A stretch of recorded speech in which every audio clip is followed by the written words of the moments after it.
Hello, welcome back to గృహిణి వంటిల్లు. నేను మీ శైలజ. ఈరోజు నేను మీకు చల్ల పునుగులను చూపించబోతున్నాను.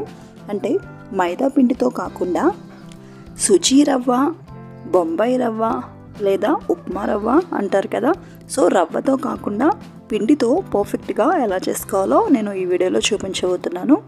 వీడియోలోకి వెళ్ళే ముందు నా ఛానల్ని సబ్స్క్రైబ్ చేసుకోండి మరిన్ని టేస్టీ అండ్ సింపుల్ రెసిపీస్ కోసం. నేను ఇక్కడ 1 కప్పు బొంబాయి రవ్వను తీసుకున్నాను. ఇది 150 గ్రామ్స్ వరకు ఉంటుంది. ఈ రవ్వని మిక్సీ జార్లోకి యాడ్ చేసుకోండి. యాడ్ చేసుకుని ఇలా ఫైన్ పౌడర్ లాగా చేసుకోండి. సో ఇలా మెత్తని పౌడర్ అవ్వడానికి కొంచెం టైం పడుతుంది. చూడండి, ఇక్కడ చూపిస్తున్నట్లు మెత్తని పిండిలా చేసుకోండి. ఇలా మిక్సీ పట్టుకున్న పిండిని ఒక బౌల్లోకి యాడ్ చేసుకోండి. ఇందులో ఏ కప్పుతో అయితే మనం రవ్వ తీసుకున్నామో సేమ్ కప్పుతో కర్డ్ని కూడా తీసుకోండి. ఇది పుల్లని పెరుగు అయితే ఇంకా చాలా టేస్ట్గా ఉంటాయి చల్ల పునుగులు. కర్డ్ యాడ్ చేసుకుని ఈ విధంగా బాగా కలుపుకోండి. పెరుగులో ఉన్న వాటర్ ఆల్మోస్ట్ సరిపోతుంది. కొంచెం వాటర్ యాడ్ చేసుకుంటే చాలు. పిండిని మరీ గట్టిగా కాకుండా మరీ లూజ్గా కాకుండా కలుపుకోవాలి. అయితే ఈ చల్ల పునుగులు అనేది ఈవినింగ్ స్నాక్స్గా ఎక్కువగా తీసుకుంటాం కాబట్టి మార్నింగ్ టైం కలుపుకుని ఈవినింగ్ వరకు నానబెట్టుకోండి. ఇలా మూత పెట్టేసి ఫుల్ డే అంతా ఉంచండి, లేదా హాఫ్ డే వరకైనా ఉంచాలి. అప్పుడే చల్ల పునుగులు చాలా బాగా వస్తాయి, టేస్ట్గా కూడా ఉంటాయి. చూడండి, నేను మళ్ళీ ఈవినింగ్ అయితే తీసాను. మళ్ళీ పిండిని ఒకసారి కలుపుకోండి. ఇలా బాగా కలుపుకున్న తర్వాత 1/2 టీ స్పూన్ వరకు సాల్ట్, 1/2 టీ స్పూన్ వరకు జీలకర్ర యాడ్ చేసుకోండి. అలాగే 1/2 టీ స్పూన్ వరకు కుకింగ్ సోడా కూడా యాడ్ చేసుకోండి. యాడ్ చేసుకుని బాగా కలుపుకోండి ఇవన్నీ కలిసే వరకు. అయితే పునుగులు క్రిస్పీగా ఉండాలి అంటే 1/2 స్పూన్ వరకు రైస్ ఫ్లోర్ కూడా యాడ్ చేసుకోండి. నేనైతే యాడ్ చేయట్లేదు. ఇక్కడ మనం వేసుకున్న కప్పు పెరుగు కాకుండా ఒక 10 to 20 ml వరకు వాటర్ యాడ్ చేస్తే సరిపోతుంది. ఎక్కువ వాటర్ యాడ్ చేయకండి. చూడండి, ఇక్కడ చూపిస్తున్న కన్సిస్టెన్సీలో కలుపుకోవాలి. ఒక బాండీ తీసుకుని హీట్ అయిన తర్వాత డీప్ ఫ్రైకి సరిపడా ఆయిల్ తీసుకోండి.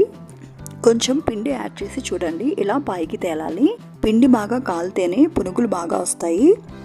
ఇప్పుడు కొద్దిగా పిండి తీసుకుని ఆయిల్లో ఈ విధంగా వదలండి. చూడండి, ఆయిల్లో వేయగానే ఎలా పొంగుతున్నాయో. ఇలా వెంటనే పొంగుతున్నాయి అంటే పిండి చాలా పర్ఫెక్ట్గా ఉన్నట్లు. మీరు ఏ విధంగా వేసినా అవి చక్కగా రౌండ్ షేప్లో వస్తున్నాయి.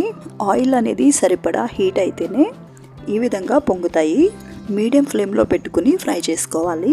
ఎక్కువగా మాడిపోకుండా ఆయిల్లో సరిపడనన్ని పునుగులు యాడ్ చేసుకోండి. మనం పిండిని ఆయిల్లో వేస్తుండగానే సగం వరకు ఫ్రై అయిపోతాయి. వెంటనే ఇలా టర్న్ చేసుకుంటూ ఫ్రై చేసుకోండి. మరీ ఎక్కువగా ఫ్రై చేయకుండా ఇలా లైట్ గోల్డెన్ బ్రౌన్ కలర్లోకి వచ్చే వరకు ఫ్రై చేసుకోండి.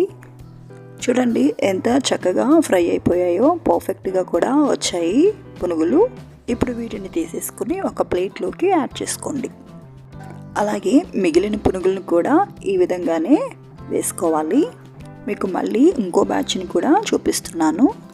పిండిని కొద్దిగా తీసుకుని ఆయిల్లో వేసుకోండి. అలాగే సుజీ రవ్వతో కాకుండా ఇలా పిండి చేసుకుని వేసుకున్నారంటే చాలా బాగా వస్తాయి. టేస్ట్ కూడా చాలా బాగుంటుంది. పెరుగు కూడా సేమ్ క్వాంటిటీతో తీసుకుంటే రుచి కూడా చాలా బాగుంటుంది. మైదా పిండితో వేస్తే ఎంత పర్ఫెక్ట్గా వస్తాయో అంతే పర్ఫెక్ట్గా వచ్చాయి. మీకు క్రిస్పీనెస్ ఎక్కువగా కావాలి అంటే 1/2 టీ స్పూన్ వరకు రైస్ ఫ్లోర్ కూడా యాడ్ చేసుకోండి.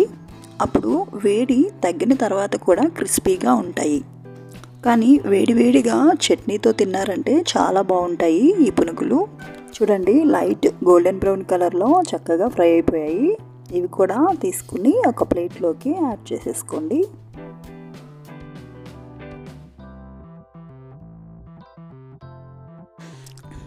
సో వీటిని ఒక ప్లేట్లోకి సర్వ్ చేసేసుకోండి. వీటిలోకి పుట్నాల చట్నీ అయితే చాలా బాగుంటుంది.